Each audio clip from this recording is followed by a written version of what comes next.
about the boy who ate and ate and ate. He ate early in the morning and he ate when it was late. But he didn't thank Allah for all the yummy food he had.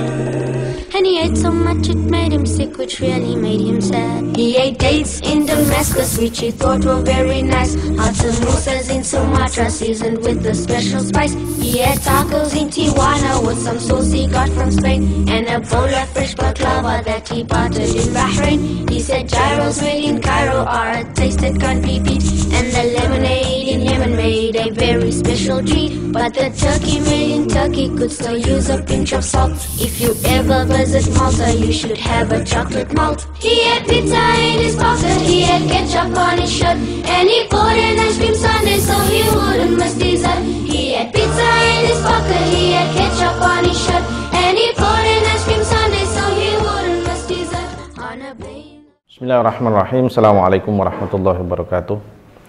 Kaum muslimin wal muslimat rahimakumullah. Alhamdulillah, marilah kita bersyukur kepada Allah Subhanahu wa taala, di mana pada kesempatan ini Allah Subhanahu wa taala bisa mempertemukan kita walaupun dari jarak yang begitu jauh, dan semoga bagian dari apa yang kita sampaikan ini bermanfaat sebagai tadzkirah, sebagai peringatan khususnya buat diri saya sendiri dan kepada seluruh kaum muslimin, khususnya bagi bangsa kita, bangsa Indonesia.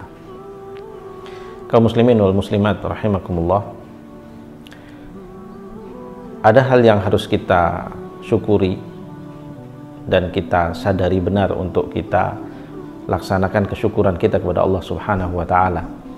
Ketika kita menyadari bahwa Allah Subhanahu wa taala sebenarnya telah memberikan banyak nikmat kepada kita, khususnya bangsa Indonesia ini, di mana Allah Subhanahu wa taala telah membebaskan kita dari ratusan tahun keberadaan kita di bawah penjajahan bangsa yang ingkar kepada Allah Subhanahu wa taala, yang kafir kepada Allah Subhanahu wa taala, dan memaksakan kekufurannya kepada bangsa kita.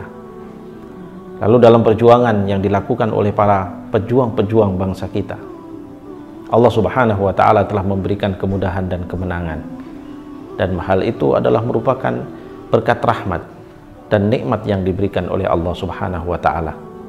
Oleh karena itu, kita sebagai penerus daripada bangsa ini, kita sebagai anak cucu dari mereka, hendaknya kita menyadari benar betapa nikmat Allah Subhanahu wa taala yang telah diberikan kepada kita adalah merupakan nikmat besar yang harus kita bayar atau harus kita syukuri dengan melaksanakan ketaatan kita kepada Allah Subhanahu wa taala. Allah Subhanahu wa taala di dalam Al-Qur'an berfirman, A'udzubillahi minasyaitonirrajim, idza jaa nasrullahi wal fath wa ra'aitan nasa yadkhuluna fi dinillahi afwaja fasabbih bihamdi rabbika wastaghfir innahu kana tawwaba. Surat yang berada di salah satu juz terakhir daripada surat Al-Qur'an yang rata-rata kita semuanya insyaallah telah menghafalnya. Namun tidak sedikit dari kita yang melalaikan dari isinya, yaitu surat An-Nasr, di mana Allah Subhanahu wa taala menyampaikan di dalam surat tersebut bahwa kenikmatan, kemenangan dan kemerdekaan yang diberikan oleh Allah Subhanahu wa taala, Allah ajarkan kepada kita bagaimana cara mensyukurinya. Allah sampaikan di dalam ayatnya, idza jaa nasrullahi wal fath, apabila datang kepada kalian pertolongan dan kemenangan dari Allah,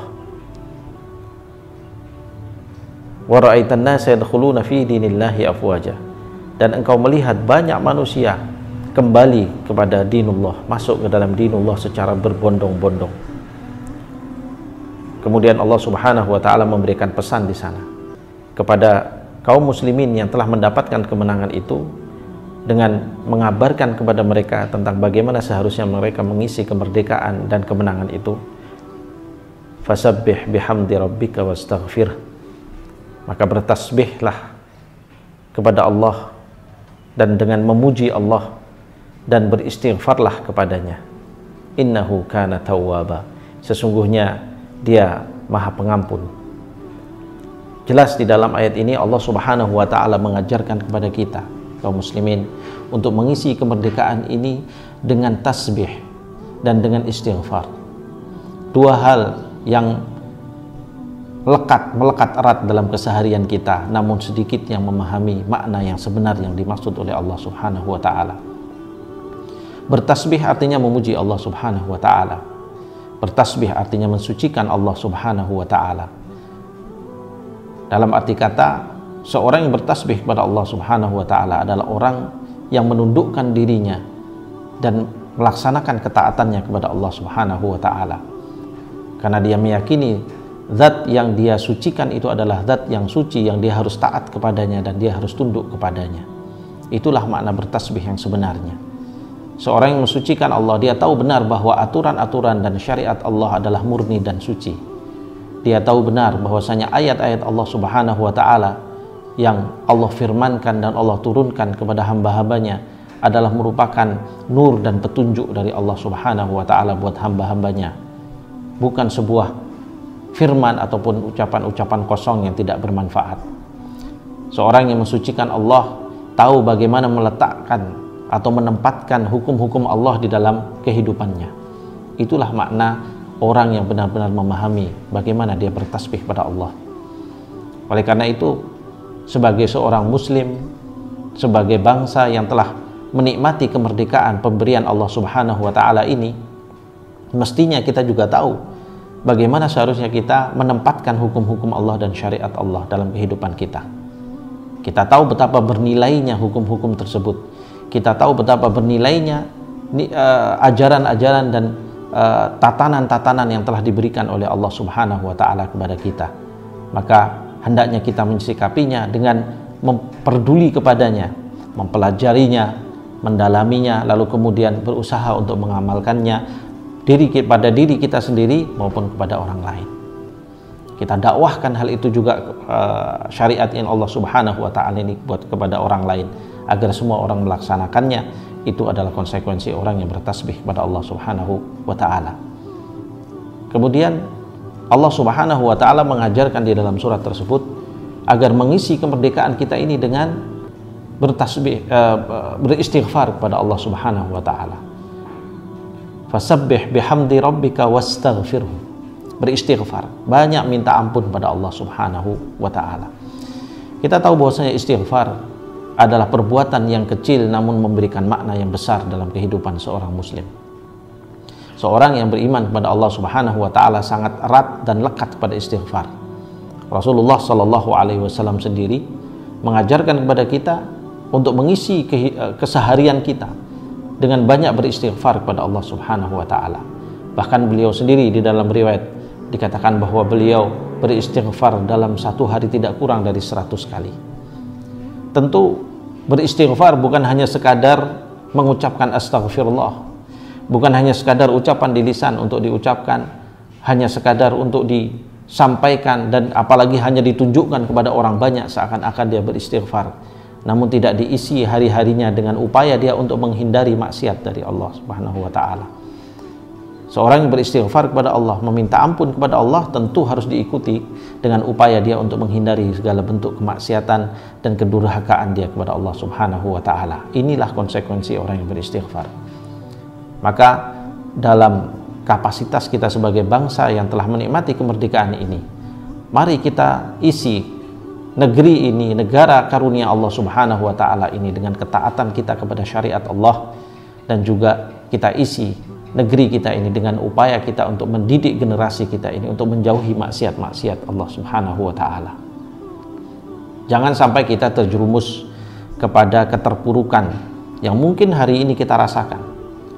Sebagaimana yang difirmankan oleh Allah Subhanahu wa taala dalam surat Al-Baqarah, "Afatu'minuna bi ba'dil kitabi wa takfuruna bi ba'd? Fama jazaa'u man yaf'alu dzalika minkum illa khizyun fil hayatid dunya wa yaumal qiyamati yuradduna ila asyaddil adab." Apakah kalian beriman dengan sebagian isi kitabullah dan mengkufuri sebagian yang lain? Kita terima sebagian dari tatanan-tatanan syariat Allah apabila sesuai dengan kehendak hawa nafsu kita. Kita terima sebagian daripada bagian tatanan-tatanan syariat Allah apabila kita memiliki kepentingan di sana. Tetapi kita tinggalkan sebagian syariat Allah dengan alasan bahwasanya hal itu berat untuk kita laksanakan. Hal ini kebiasaan yang telah dilakukan oleh bangsa-bangsa sebelum kita, oleh bangsa-bangsa Yahudi, bangsa-bangsa Nasrani, yang kemudian mereka meninggalkan syariat Allah Subhanahu wa ta'ala yang Allah turunkan kepada mereka, maka berakibat kepada keterpurukan kehidupan mereka. Dan ini pula lah yang sedang kita rasakan.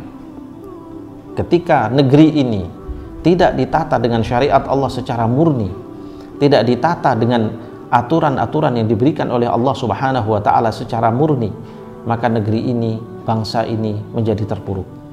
Ekonominya terpuruk, moralnya terpuruk, pendidikannya terpuruk, semuanya terpuruk. Ketinggalan zaman, tertinggal dari kemajuan-kemajuan bangsa-bangsa lain. Tapi keterpurukan itu bukan sekonyong-konyong terjadi tanpa alasan. Sebenarnya hal ini adalah sudah dikehendaki dan sudah menjadi ketentuan Allah Subhanahu wa ta'ala, akibat dari kita sendiri yang meninggalkan syariat Allah. Dalam tatanan negara, para pendiri bangsa ini telah menata negara ini untuk diatur dengan aturan-aturan yang sesuai dengan syariat Allah Subhanahu wa ta'ala. Oleh karena itu, dalam undang-undang yang telah mereka ciptakan, mereka buat, undang-undang dasar negara kita telah menyebutkan bahwasannya negara ini harus didasari dengan berketuhanan yang Maha Esa, dan berketuhanan itu tentu kembalinya adalah kepada Allah, sebagaimana yang tersebutkan di dalam mukaddimah dari undang-undang tersebut. Maka hal ini menunjukkan kepada kita, mestinya kita memahami bahwasanya jika bernegara kita harus didasari dengan Pancasila, dan sila pertamanya adalah berketuhanan yang Maha Esa, maka hendaknya kita mendasari negara ini dengan berketuhanan kepada Allah, artinya mentaati syariat Allah Subhanahu wa ta'ala secara mutlak. Namun apa yang terjadi di negara kita ini, semakin hari semakin jauh, semakin banyak aturan-aturan yang dibuat yang menentang syariat Allah, menghalalkan apa yang diharamkan oleh Allah, mengharamkan apa yang dihalalkan oleh Allah. Tentu semua inilah yang kemudian menjerumuskan kita kepada keterpurukan. Fama jazaa'u may yaf'alu dzalika minkum illa khizyun fil hayatid dunya. Tidak ada balasan bagi orang-orang yang melakukan itu, kata Allah, kecuali keterpurukan di dunia. Wa yaumal qiyamati yuradduna ila asyaddil adzab. Dan nanti di hari kiamat maka mereka akan dikembalikan kepada azab yang berat. Na'udzubillah min dzalik. Di dunia kita hidup terpuruk, dan di akhirat kita bisa menjadi orang-orang yang tidak punya harapan apabila kita ridho dan rela dengan kondisi yang ada seperti ini. Oleh karena itu, saudara-saudaraku kaum muslimin wal muslimat, bangsa Indonesia yang tercinta, saya mengajak kepada semuanya, mari kita mensyukuri nikmat Allah Subhanahu wa ta'ala ini dengan sebenar-benarnya syukur.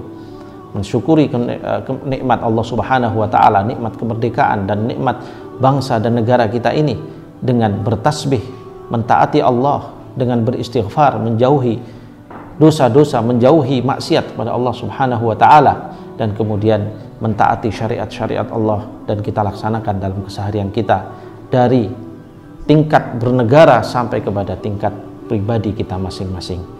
Kita yakin apabila bangsa ini kembali kepada syariat Allah, maka Allah Subhanahu wa ta'ala akan mengangkat derajat mereka. Kita melihat bagaimana bangsa Arab sebelum Allah Subhanahu wa ta'ala mengutus Nabi terakhir, Nabi kita Muhammad sallallahu alaihi wasallam, yang Allah utus dari kalangan bangsa Arab, membawa Al-Quran, membawa nilai tauhid, membawa ketaatan kepada Allah dan menjauhi maksiat kepada Allah.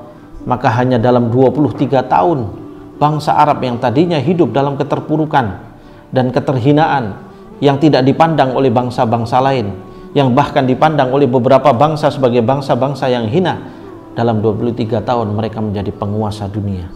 Mereka siap menjadi generasi yang kemudian merebut kekuasaan dimanapun, dan mereka siap untuk menjadi bangsa yang kemudian menjadi rujukan seluruh bangsa-bangsa dunia, karena mereka diberikan oleh Allah Subhanahu wa ta'ala Al-Quran turun kepada mereka, dan mereka menyambutnya, dan mereka memperjuangkannya, dan mereka mengamalkannya dalam keseharian mereka, sehingga Allah Subhanahu wa ta'ala berikan kepada mereka nikmat izzah, nikmat harga diri, nikmat kemenangan dan kekuasaan di muka bumi Allah Subhanahu wa ta'ala. Oleh karena itu, kaum muslimin wal muslimat, bangsa Indonesia yang tercinta, Marilah kita ambil pelajaran ini dengan sebaik-baiknya. Kita usahakan untuk mengisi negeri yang indah ini, negeri yang penuh dengan keberkahan ini, dengan kebaikan-kebaikan. Jadikan negeri kita ini sebagai kebaikan yang membawa kebaikan, dan itulah makna keberkahan. Kita jadikan negeri ini sebagai baldatun thayyibatun wa rabbun ghafur, negeri yang indah, negeri yang thayyib, negeri yang baik, dan di situ juga ada Rabb Allah Subhanahu wa taala yang terus mengampuni para penghuninya. Sungguh indah. Tentu keampunan itu datang kepada kita apabila kita menjauhi maksiat-maksiat Allah, dan apabila terjadi suatu maksiat maka segera kita beristighfar pada Allah Subhanahu wa taala. Semoga dengan upaya yang kecil ini Allah Subhanahu wa taala akan meninggikan derajat kita dan mengembalikan kita, membebaskan kita dari bentuk keterpurukan apapun di dunia, apalagi nanti di akhirat. Wallahu a'lam bishawab. Nasihat ini saya sampaikan kepada semuanya, semoga ini bermanfaat. Aqulu qouli hadza wa astaghfirullah li wa lakum. Assalamualaikum warahmatullahi wabarakatuh.